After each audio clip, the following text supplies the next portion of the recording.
Telangana public service commission के paper leak मामले के खिलाफ उस्मानिया यूनिवर्सिटी में तुलबा जेएसी की जानिब से बेरोजगारी मार्च निकालने की कोशिश की गई।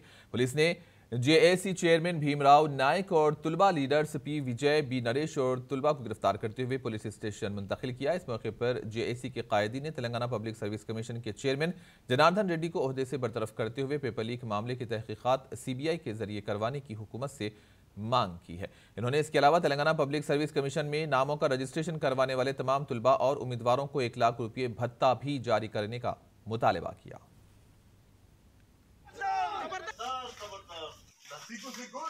అక్రమాలతో ఈ రాష్ట్రాన్ని 8 సంవత్సరాల నుంచి దోచుకుంటుందో అందులో భాగంగానే ఇయాల నిరుద్యోగ విద్యార్థుల నుంచి పేపర్ లీకేజ్ చేసి వాళ్ళ కుటుంబాల సాప్రయోజనాల కోసము అక్రమ మార్గంలో అనేక అక్రమాలు అవినీతికి పాల్పడతా ఉందనే విషయాన్ని అందరికీ అర్థమైంది।